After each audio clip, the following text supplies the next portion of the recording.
श्री राधे राधे मित्रों, आज हम चर्चा करेंगे कि भगवान को समझे कैसे, भगवान को जाने कैसे। देखिए, भगवान हर जगह विद्यमान है, लेकिन हम उनको समझ नहीं पाते, हम उनको पढ़ नहीं पाते। क्यों? क्योंकि हमारे भीतर उनको समझने वाली पढ़ाई विद्या हमारे भीतर है ही नहीं। जैसे कोई लैंग्वेज हमारे सामने लिखी है जिसके बारे में हमने पढ़ा नहीं है, अध्ययन नहीं किया, चाहे वो फ्रेंच हो या इंग्लिश हो, हमने पढ़ा नहीं है, तो वो सामने लिखावट समझ में नहीं आएगी। जो लिखा हुआ है उसको हम पढ़ नहीं पाएंगे। क्यों? क्योंकि हमने पढ़ा नहीं है। एक बड़ा सुंदर दृष्टांत है कि एक शिविर के आगे, जिसमें आई चेकअप चल रहा था, आंखों को दिखाने का एक शिविर था निःशुल्क, वहाँ पे बहुत लोग दिखाने के लिए आए थे। तो एक व्यक्ति बैठा बैठा देख रहा था।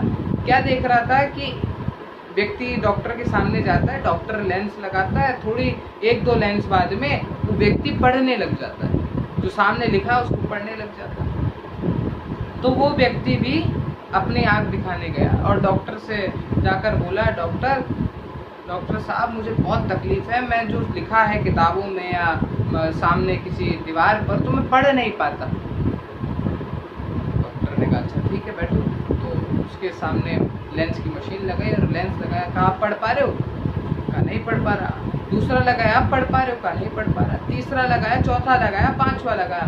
ऐसे जैसे ही 4-5 उसके सामने लेंस लगाए, पूछा, पढ़ पा रहे हो? कहा, बिल्कुल नहीं पढ़ पा रहा, जैसी पहले स्थिति थी वैसी अभी स्थिति। अच्छा, थोड़ा भी साफ दिखने नहीं लगा? बिल्कुल खराब दिख रहा है। कहा, नहीं, दिख तो बढ़िया रहा है लेकिन पढ़ नहीं पा रहा। डॉक्टर ने कहा, भाई पढ़े लिखे भी हो? तो उसने कहा, पढ़े लिखा होता तो यहाँ क्यों आता? कहा, यहाँ तो जब आँख खराब होती है, दिखता नहीं है, धुंधला दिखता है, तब व्यक्ति आता। कहा, अभी तो मैंने देखा, व्यक्ति ने कहा कि अभी तो मैंने देखा कि व्यक्ति यहाँ आ रहे हैं, लेंस लगा रहे हो तुम 1 2 3, और जिसमें दिख जाता है वो पढ़ने लग जाता है। तो उसने कहा, भाई यहाँ केवल आंखों का चेकअप होता है, जो धुंधलापन है उसको लेंस द्वारा हटाया जाता है। उसने कहा, तो फिर क्या किया जाए? तो कहा, इसको पढ़ने के लिए डॉक्टर ने समझाया, तुम्हें लिखावट तभी समझ में आएगी जब तुम्हारे भीतर इस लिखी हुई पढ़ाई तुम्हारे पास होगी। जो लिखा हुआ है, जिस भाषा में लिखा हुआ है, जिस लैंग्वेज में लिखा हुआ है, वो भाषा तुम्हें पढ़नी होगी, तभी लिखावट तुम समझ पाओगे।